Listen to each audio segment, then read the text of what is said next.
প্রশ্ন হলো গামান, ঠিক আছে? ফিজাল ভাব করতে গেলে মাথায় রাখতে হবে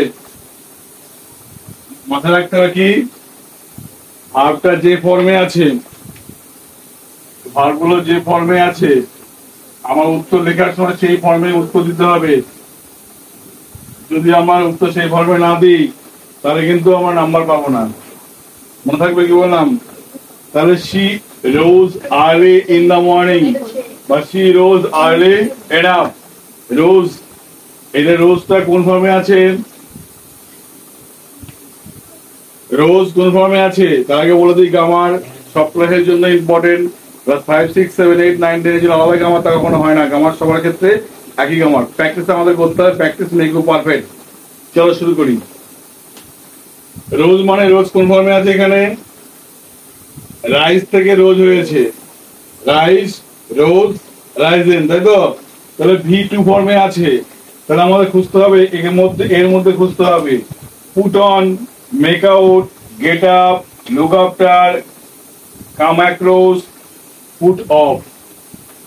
তাহলে আমরা জানি কি পুট অন মানে পোশাক পরা, মেক আউট মানে বুঝতে পারা, গেট আপ মানে ঘুম থেকে ওঠা, লুক আফটার মানে সেবা করা, দেখাশোনা করা, লুক আফটার, আর কাম অ্যাক্রস মানে হলো হঠাৎ সাক্ষাৎ হয়ে যাওয়া বা দেখা করা, পুট অফ মানে নিভিয়ে দেওয়া। তাহলে এখানে গেট আপ আছে, গেটের পাস্ট ফর্ম কি হবে? গেটের পাস্ট ফর্ম কি হবে? Got up. তাহলে এটা বাদ দিয়ে এখানে লিখতে হবে গট আপ। যেখানে গেট আপ লিখবে সে নাম্বার পাবে না কিন্তু পরীক্ষায়, ওকে? সে নাম্বার পাবে না কিন্তু। I met my friend on way, রাস্তায় আমার বন্ধুর সঙ্গে আমার দেখা হয়েছিল। কোথায়? রাস্তায় দেখা হয়েছিল। তাহলে মেট মানে কি? এটা মিট থেকে মেট হয়েছে, কোন ফর্মে আছে এটা? V2 মানে হলো কেম, কাম অ্যাক্রস মানে সাক্ষাৎ করা। তাহলে কামটাকে বাদ দিলে পাঁচ ফর্ম করলে কি হবে?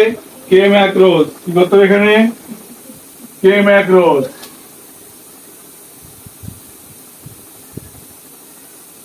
ওয়ার মানে পোশাক পরা। প্লিজ ওয়ার মাই ফ্রক, আমার পোশাকটা, আমার ঘাগরাটা বড়। তাহলে এখানে ওয়ার মানে পুট অন, পোশাক পরে নাও। ওয়ার প্রেজেন্ট ফর্মে আছে, চাপের কোনো কিছু নেই, পুট অনটা রেখে দাও। I could not understand the problem, সমস্যা আমি বুঝতে পারছি না। আন্ডারস্ট্যান্ড প্রেজেন্ট ফর্মে আছে, মেক আউটটাও প্রেজেন্ট ফর্মে লিখবো, মেক আউট। বুঝতে পারাম। she take cares of the boy, সে ছেলেটিকে যত্ন নাই।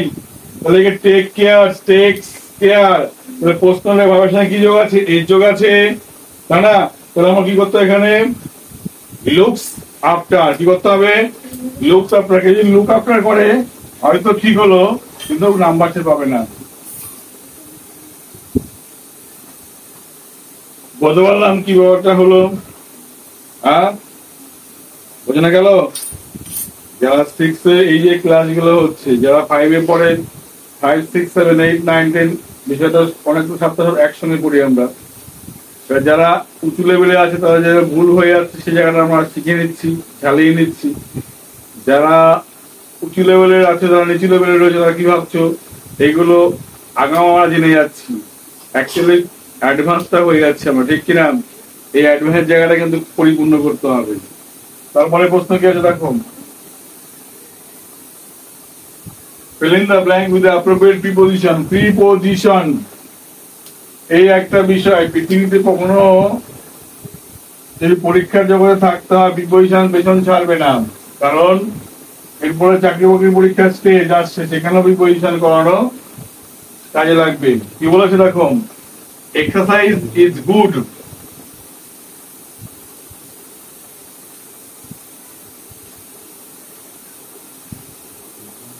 Exercise is good. Dash health. কি হবে? ফর হেলথ, স্বাস্থ্যের জন্য, না স্বাস্থ্যের পক্ষে, ফর হেলথ। তাহলে আমরা হেলথ মানে কি, ফর মানে কি জানলাম? পরমাণের পক্ষ, পরমাণের জন্য, পরমাণের উদ্দেশ্য। ঠিক আছে, একটা ফলে কিন্তু এত মানে হয়।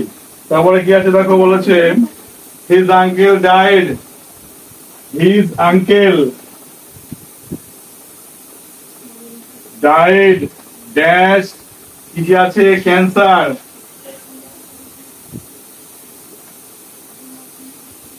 His died die dash cancer. যদি রোগে মারা যায়, কিসে মারা যায়, রোগে মারা যায়, তাহলে লিখতে হবে ইন। ঠিক আছে, রোগে মারা গেলে কি লিখতে হবে, ইন লিখতে হবে। তারপরে কি আছে দেখো, the company deal, the company deal dash, কি আছে, iron. Company deals, company deals dash iron, মানে কোম্পানি কিসের ব্যবসা করে, লোহার ব্যবসা করে। তাহলে লোহার কথাবার্তা নিয়ে আলোচনা করে। ডিল পরে কি হবে, ডিল, ডিলের পরে কি হয়,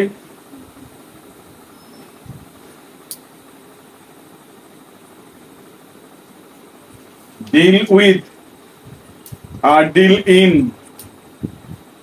ডিল ইন আর ডিল উইথ এর পার্থক্য, যখন ডিল উইথ তখন কোনো বিষয়ে কারোর সঙ্গে সেটা কিভাবে পরামর্শ করা হয়। ঠিক আছে, ডিল উইথ। আর ডিল ইন মানে কোনো বিষয়ে কারোর সঙ্গে দর কষাকষি করা হয়। এখানে কি হবে, ডিল উইথ হবে। কি বিষয় হবে এখানে, কোম্পানি কার কথা বলছে, এখানে লোহার কথা বলছে না, ডিল উইথ।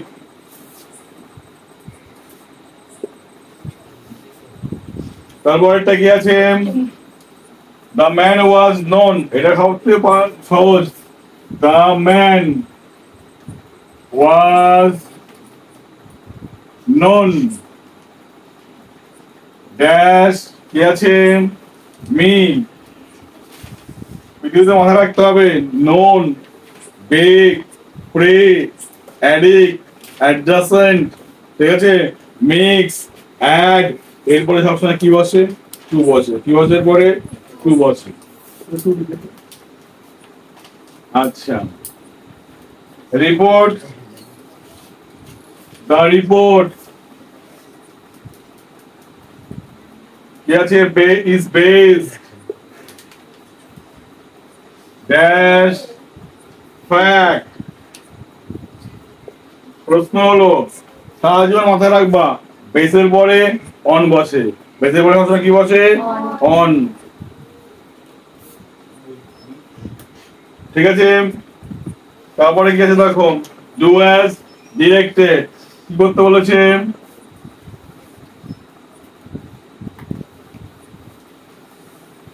বলো, ফাইন্ড আউট, কি বলেছে, আইডেন্টিফাই নাউন ক্লজ, এটা পাওয়া উচিত। I expected,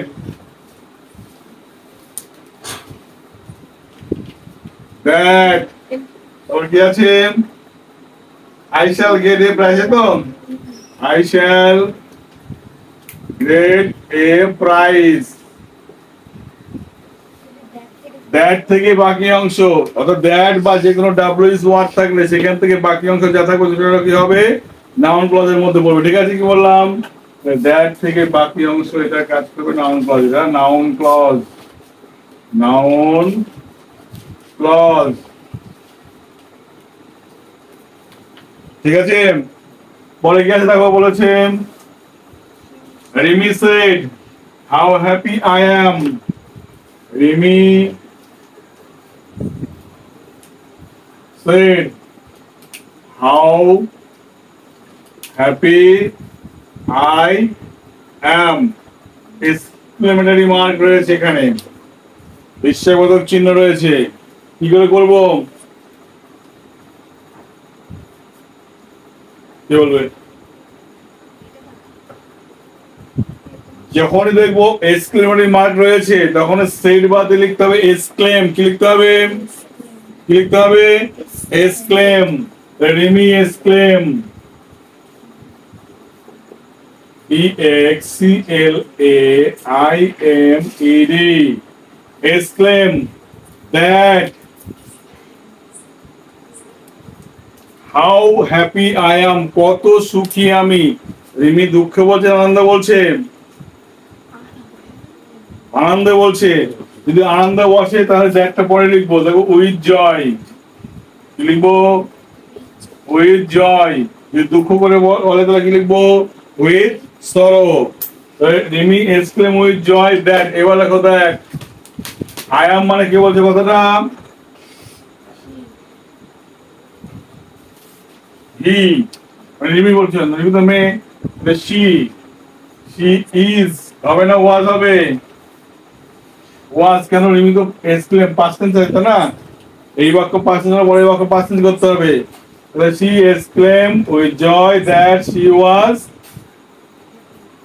how happy birthday হবে ভেরি হ্যাপি, ভেরি হ্যাপি। হলো। তারপরে কি আছে দেখো, the girl is watching a film. The girl বলো।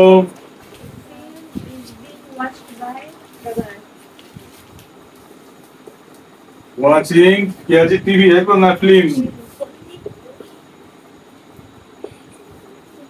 Voice sense. A film is being watched এর ভিতরে ইডি হবে, WATCHED, by the girl।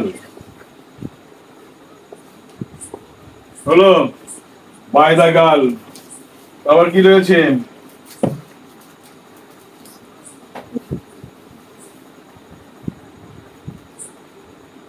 add suitable prefix or suffix। আচ্ছা, এখানে দেখো বলেছে, এটা খুব সাংঘাতিক দিয়েছে। কেন সাংঘাতিক বলছি? কারণ যদি বাক্যে দেওয়া থাকে তাহলে বাক্যগুলো তৈরি করা খুব কঠিন হয়ে যায়। we should ড্যাশ দিয়ে বলেছে প্যাকেটের মধ্যে কি? we should not ছিল, সরি, বলেছে courage dash anyone। এটাকে বলে প্রিফিক্স অথবা সাফিক্স, তাই না? তাহলে আমরা প্রিফিক্স বলতে উই শুড নট, আমাদের উচিত নয়। কারেজ মানে হলো কি? উৎসাহিত করা। এনকারেজ মানে অনুৎসাহিত করা। তাহলে আমাদের উচিত নয় কাউকে কি করা? অনুৎসাহিত করা উচিত নয়। তাহলে আগে লিখে দাও এনকারেজ। কি হবে? Encourage, EN.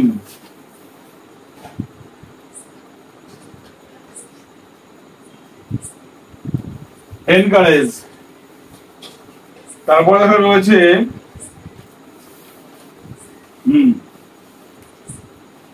The boy.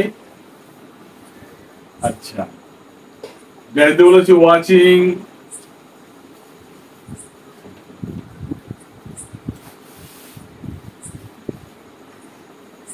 Watch television, তাই তো? Since morning. টিভি লিখে দিই একবার, টিভি সিন্স মর্নিং। তাহলে সিন্স কোন টেন্সে ব্যবহার হয়? হ্যাঁ,